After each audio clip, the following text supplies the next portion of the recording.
seorang mantan finalis Miss Switzerland yang cantik ini sampai dibun-bun oleh suaminya sendiri. Inilah yang dialami oleh Kristina Joksimovic, yaitu ini adalah pelakunya Thomas atau suaminya Kristina. Jadi umur pernikahan mereka itu 7 tahun ya.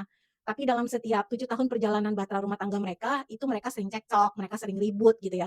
Sampai pernah suatu kali, Thomas pernah melakukan KDRT dan itu sudah dilaporkan oleh Kristina. Jadi setidaknya dalam pernikahan mereka ada 1 kali catatan kriminal di kepolisian karena dilaporkan ya, tapi tidak sampai parah. Dan pernikahan mereka ini dikaruniai 2 orang anak. Dan kejadiannya tepat di tahun 2024, tepatnya di bulan Februari.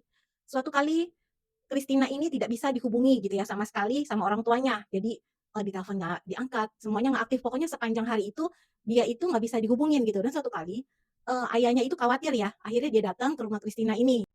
Ketika ayahnya datang dan sampai di rumah Kristina, ayahnya tidak melihat sih memang ada Kristina. Dan pelaku ini ada di dalam rumah itu ya. Dia bilang katanya Kristina itu pergi sama anaknya gitu ya. Tapi ayahnya kan nggak langsung percaya ya.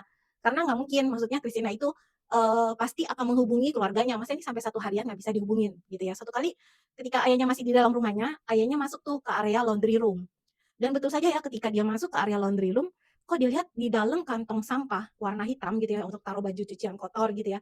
Kok ada rambut pirang gitu keluar dari kantong sampah tersebut dan ayahnya langsung melihat dan dia sangat syok gitu ya ketika dia melihat itu ternyata jasad anaknya sendiri, Kristina Joksimovic. Dan ternyata bukan hanya dibunbun, tapi Kristina ini juga dimutilasi oleh suaminya sendiri.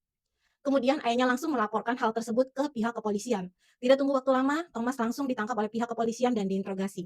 Ketika interogasi oleh pihak kepolisian ya, Thomas ini bilang, "Sebenarnya gue tuh berantem sama Kristina," dia bilang gitu, dia pakai alibi gitu berantem. Dan Kristina itu juga mengancam Thomas ini, kata si Thomas ya, dengan pisau gitu. Tapi setelah diadakan investigasi lagi sama polisi gitu kan, kalau misal dengan pisau, pasti kan si Thomas tuh ada bukti baret atau apa gitu ya, dan ini tidak ditemukan sama sekali. Jadi itu dianggap alibi yang bohong oleh pihak kepolisian. Jadi Thomas itu masih ditahan ya di kepolisian, tapi masih sedang menjalani proses persidangan. Dia ini tetap dituntut oleh jaksa penuntut bersalah gitu, tapi belum vonis final. Thomas itu pernah mengajukan banding untuk tidak ditahan karena kan belum ada putusan final, tapi banding tersebut ditolak oleh pengadilan. Dan Thomas ini masih ditahan di tahanan untuk penjara gitu ya. Jadi kita doakan semoga kasus ini cepat selesai dan Thomas bisa dihukum seberat-beratnya.